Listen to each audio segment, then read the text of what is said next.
আসসালামু আলাইকুম। আমি ফাতেমাতুজ জোহরা। গ্লোবাল নার্সিং 360 পক্ষ থেকে আপনাদেরকে জানাই স্বাগতম। আজকে আমি আপনাদেরকে শেখাবো কিভাবে সহজ উপায়ে ড্রপ ক্যালকুলেশন নির্ণয় করতে হয়। এটি ফ্লুইড অ্যাডমিনিস্ট্রেশনে খুবই গুরুত্বপূর্ণ একটা স্কিল, যেটা আমাদের ভাইবা থেকে শুরু করে রিটেন এবং আমাদের যে প্র্যাকটিক্যালি, বিশেষ করে হসপিটালে প্র্যাকটিক্যালের জন্য খুবই বেশি গুরুত্বপূর্ণ। তাহলে চলুন শুরু করি। তো প্রথমে আমরা ফর্মুলাটা জেনে নিব। আমাদের ফর্মুলাটা কি? কোনো একটা কিছু নির্ণয় করার জন্য আগে আমাদের ফর্মুলাটা জানতে হয়। ফর্মুলাটা দেখুন, ড্রপ রেট সমান টোটাল ভলিউম গুণ ড্রপ ফ্যাক্টর ভাগ টাইম ইন মিনিট। এখন প্রথমে আপনাদেরকে জানাচ্ছি, এই যে জিটিটি এটা কি? এটাকে আমরা কি বলি নরমালি? এটাকে আমরা নরমালি ড্রপ বলি, বাট এটাকে ড্রপ কেন বলি? এটা তো জিটিটি লেখা। তাহলে চলুন জানি, এই জিটিটি মানে হচ্ছে গুটা। গুটা, this is the Latin word gutta, but এটাকে ড্রপ বলি কারণ এটার অ্যাব্রিভিয়েশনটা হচ্ছে ড্রপ, বাট ল্যাটিন ওয়ার্ডটা হচ্ছে গুটা। ল্যাটিন ওয়ার্ড অনুসারে এটাকে জিটিটি বলা হয়, কিন্তু আমরা এটাকে নর্মালি বলবো ড্রপ পার মিনিট। ওকে, তারপরে দেখুন টোটাল ভলিউম। টোটাল ভলিউম কি? টোটাল ভলিউম মানে আমাদেরকে কতটুকু ফ্লুইড দিতে হবে, ফ্লুইডের পরিমাণটা, কত ml ফ্লুইড দিব আমরা। ড্রপ ফ্যাক্টর, এটা সাধারণত ডিভাইস বা সেটে লেখা থাকে। যদি আমাদেরকে হসপিটালে প্র্যাকটিক্যালি ডাক্তার লিখে দেয় যে এত ড্রপে মেনটেন করবেন, অথবা হচ্ছে যদি আমরা ইনফিউশন পাম্পের মধ্যে দিই, তখন ওখানের মধ্যেও আমরা নির্ণয় করতে পারবো যে কত দিব, 15 দিব না 10 দিব নাকি 16 দিব। এখন আপনাদেরকে একটা জিনিস বলে রাখি, এটা সাধারণত বাচ্চাদের জন্য একরকম হয় এবং অ্যাডাল্টদের জন্য একরকম হয়। অ্যাডাল্টদের জন্য আমরা নর্মালি এটাকে ধরি কত, 15 ড্রপ ধরি। এটা হচ্ছে ম্যাক্রো,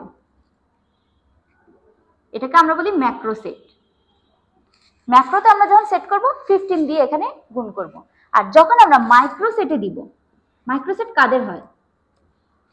মাইক্রো সেট হয় বাচ্চাদের ক্ষেত্রে। মাইক্রো সেটে যখন দিব তখন আমরা দিব 16 ড্রপস। তখন ড্রপ ফ্যাক্টর আমরা 16 দিয়ে গুণ করব। যখন এটা আমরা বাচ্চাদের ড্রপ ক্যালকুলেশন নির্ণয় করব তখন আমরা দিব 60, আর অ্যাডাল্টদের ক্ষেত্রে আমরা দিব 15। দেন টাইম। টাইমটা যদি ঘন্টায় থাকে আমরা সেটাকে মিনিটে ট্রান্সফার করব। যদি মিনিটে দেওয়াই থাকে তাহলে আর ট্রান্সফার করতে হবে না, তবে নর্মালি বিশেষ করে টাইমটা ঘন্টায় দেওয়া থাকে, ঘন্টাকে আমরা মিনিটে রূপান্তরিত করব। তো চলুন একটা উদাহরণ দিয়ে আপনাদেরকে দেখাই। একজন রোগীকে 1000 ml নর্মাল স্যালাইন দিতে হবে 8 ঘন্টার মধ্যে। তাহলে এখানে আমাদের টোটাল ভলিউম কত? 1000 ml। টাইমটা কত? 8 ঘন্টা। ড্রপ ফ্যাক্টর কত? এখানে তো বাচ্চার কথা উল্লেখ করে দেয় নাই, তাহলে এটা আমরা কত দিয়ে গুণ করব বলেন তো? 15 দিয়ে গুণ করব। ওকে, তাহলে প্রথমে আমাদেরকে যেটা ট্রান্সফার করতে হয় সেটা আগে করতে হবে। কি করতে হবে? এই যে 8 ঘন্টায় দেওয়া আছে, এটা ঘন্টাকে আমরা আগে মিনিটে রূপান্তর করি। যেহেতু আপনারা একসাথেও করতে পারবেন, আবার যেহেতু আমাদেরকে মুখে মুখে করতে হবে, তো আমি মনে করি আগে ঘন্টাটাকে আগে মিনিটে রূপান্তর করতে হবে। তাহলে ঘন্টাটাকে মিনিটে রূপান্তর করতে আমাদের কি করতে হবে দেখেন।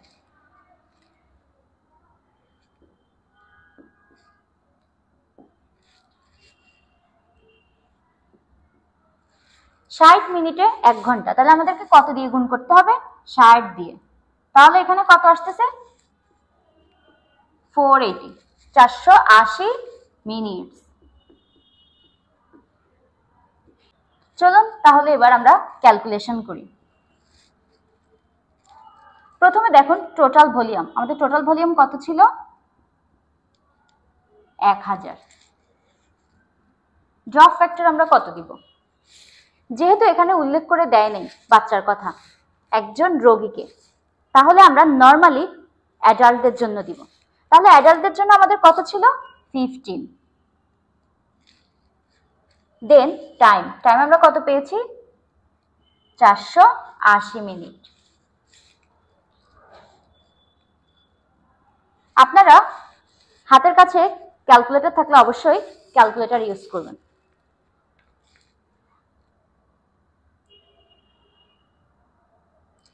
ক্যালকুলেশন করে আমরা পেয়েছি 31.25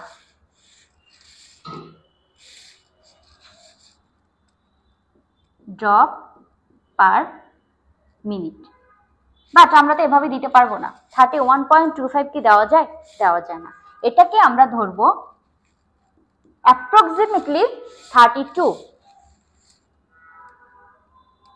This is approximately 32 drop per minute. তাহলে আমাদের আনসার কোনটা? 32। বুঝতে পারছেন খুব সহজেই কিভাবে ড্রপ রেটটা মেনটেন করতে হয়। যখন আপনারা প্র্যাকটিস করে ফেলবেন, প্র্যাকটিস করতে করতে আপনারা অটোমেটিকলি এটা মুখে ক্যালকুলেশন করে ফেলতে পারবেন। তবে হাতের কাছে ক্যালকুলেটর থাকলে ইজিলি অনেক তাড়াতাড়ি হয়ে যায়। প্রথমে আমি যেভাবে দেখিয়েছি ঠিক সেভাবে করলে সমাধান করতে পারবেন। এতক্ষণ আপনাদেরকে যেটা দেখালাম বা যেটা শিখালাম সেটা ছিল ড্রপ ক্যালকুলেশনের আমরা যেটা ম্যানুয়ালি ইউজ করি। ম্যানুয়ালি মানে হচ্ছে আমরা ওয়ার্ডে যেটা নর্মালি ইউজ করি। নর্মালি একজন ডাক্তার প্রেসক্রিপশন লিখলো যে একজন রোগীকে 1000 ml নর্মাল স্যালাইন দিতে হবে 8 ঘন্টার মধ্যে, কত ড্রপ পার মিনিটে দিতে হবে বের করতে হবে। এটা হচ্ছে জাস্ট ম্যানুয়ালি, এতক্ষণ শিখালাম। আর এখন যেটা আমরা বের করব এটা হচ্ছে ইনফিউশন পাম্পের জন্য। এটা অবশ্যই মনে রাখবেন, this is the important point. এটা ইনফিউশন পাম্পের জন্য কত ml পার আওয়ার রেটে হবে। ইনফিউশন পাম্প সবসময় ml পার আওয়ারে রেটে দিতে হয়। তাহলে চলুন এবার ml পার আওয়ারে আমরা কিভাবে বের করব সেটা ক্যালকুলেশন নির্ণয় করি। তো প্রথমে ফর্মুলাটা দেখাই, ড্রপ রেট সমান total volume divided by time. এখানে টাইমটা আমাদের থাকবে আওয়ার্সে, ঘন্টায় থাকবে, আর ভলিউমটা থাকবে ml এ। তার মানে আমরা আগের টপিকে দেখেছি যে আমাদের যখন ঘন্টা থাকবে ঘন্টাটাকে মিনিটে ট্রান্সফার করতে হবে। বাট এখানে কোনো কিছুই আপনাদের ট্রান্সফার করতে হবে না, যেভাবে দেওয়া থাকবে জাস্ট ভাগ করে দিবেন, এনাফ। তো চলুন একটা উদাহরণ দিয়ে বুঝাই। একজন রোগীকে 1000 ml নর্মাল স্যালাইন দিতে হয় 8 ঘন্টার মধ্যে, সেম উদাহরণ। তাহলে কত ml পার আওয়ার রেটে হবে? তাহলে এবার আমরা বের করি, যেহেতু আমাদের কোনো ট্রান্সফার করতে হচ্ছে না, ডিরেক্টলি টোটাল ভলিউম আমাদের কত? 1000, এবং এখানে আমাদের ঘন্টা কতটুকু? টাইমটা 8 ঘন্টা।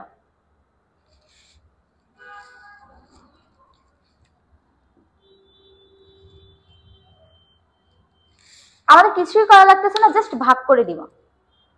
ভাগ করে আমরা কত পাচ্ছি দেখেন,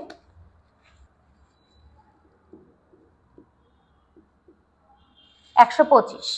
জাস্ট এটা ইজি, নর্মালি একটা ভাগ, এটা মুখে মুখেও করা যায়। তাহলে ইনফিউশন পাম্পে যদি আমরা দিই তাহলে এটা হবে কত?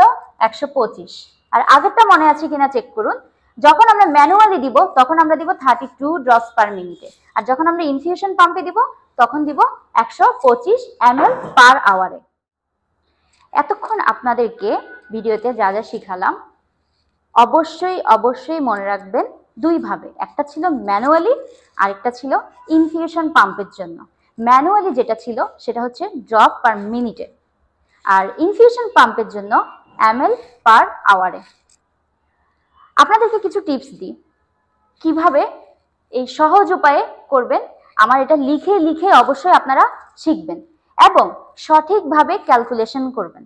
মনে রাখবেন, সঠিকভাবে ক্যালকুলেশন না করলে রোগীর বিপদ হওয়ার সম্ভাবনা অনেক বেশি, এবং এইটা হতে পারে ইমার্জেন্সি স্কিলে লাইফ সেভিং এর একটা অংশ। ড্রপ রেট জানা থাকলে আপনি সুন্দরভাবে রোগীকে ড্রপ ক্যালকুলেশনটা মেনটেন করতে পারবেন।